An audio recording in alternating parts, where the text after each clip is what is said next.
All right, y'all, the tension-relaxation continuum. So, teaching people how to relax by first teaching them how to create more tension. So, relaxation being tension minus more tension. So, if someone's really having a hard time, it doesn't necessarily need to be a Tai Chi or a Qigong movement at all. If someone's squatting, if someone is lunging, right, and they're just super tense, we ask them how to get, or if they can get more tense while doing a lunge. Something I found really helpful to create tension throughout the whole body is make them wrinkle their forehead muscles. Make them create fists. That usually irradiates tension through the whole body while they're doing a lunge. And then ask them to completely relax the wrinkles in their forehead. Relax their hands, soft hands, and now do the exercise with the least amount of tension as humanly possible.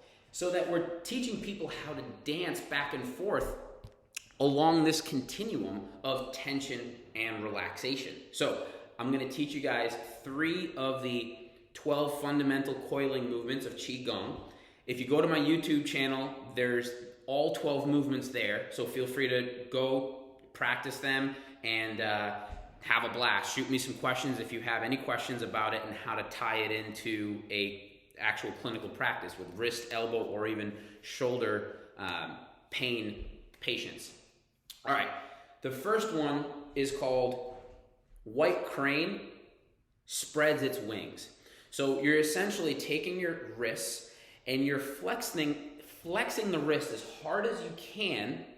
We're practicing tension here, and we're driving it back towards the sternum as we're driving the olecranons forward. So the elbow's forward, the scapula protracts as I'm driving my wrist into my sternum.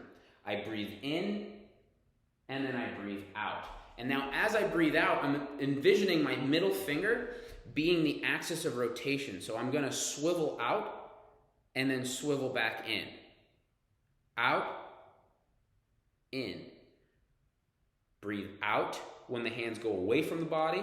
Breathe in as the hands go towards the body. We're going to practice tension now. So we're going to take shallow breaths. And I'm trying to create as much tension as I can through my fingers, through my hands. I'm really pulling my wrist back. And I'm really driving my wrist back in this position. So driving them towards my sternum, driving them towards my knees. Now on the next cycle, I'm going to breathe in and I'm going to relax all of that tension. I'm still going to do the movement, but now the mentality is do the movement with the least amount of energy as possible. Still go through full range, but now I'm breathing in softly, breathing out softly. So when I'm doing this movement while practicing tension, you can hear my breath. And my face gets all serious, right? And then when I relax, put a smile on your face, relax your eyebrows, your jaw, relax tension in your fingertips, and almost think of yourself as sinking or rooting towards the earth by relaxing the knees and letting the pelvis relax as well. So I'm here, little tuck and relax.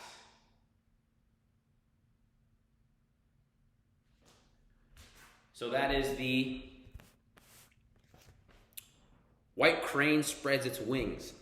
Next one, super simple. I do this with my older patients even in the hospital, is we're lifting and lowering the tide.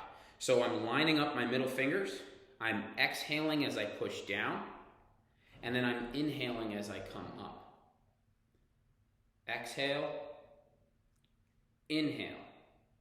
Tension, I'm going to create tension in my hands. I'm essentially pulling my fingertips together, and then I'm pretending like I'm pushing down on a coiled spring. So I'm pushing down, creating tension in my body, and visualizing that I'm pushing down on a spring. I'm essentially creating intra-abdominal pressure here as if I'm deadlifting.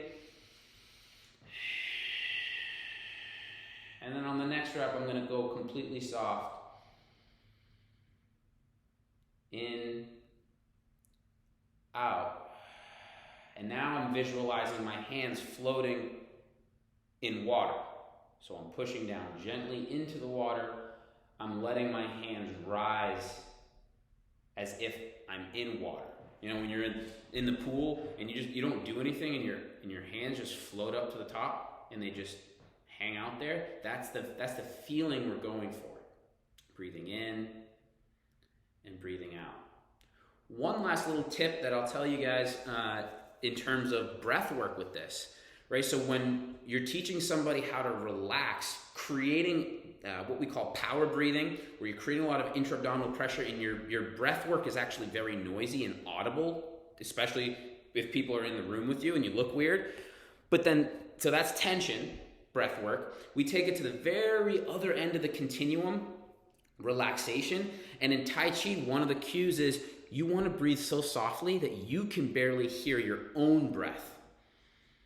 So that's how quiet, but also how long our breath work is going for. So when I'm moving in this relaxation state with Qigong or Tai Chi movement, I'm coordinating an inhale that's very quiet and coordinates with the movement. As the movement transitions, that's where I pause between my inhale and my exhale, and then I exhale.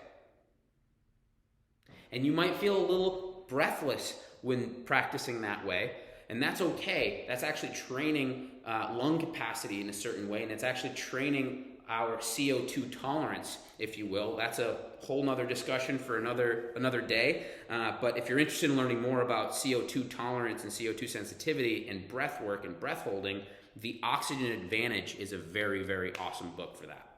All right, guys, that's all I got for you today. That's the Tension-Relaxation Continuum. I hope that was helpful. Thank you for listening.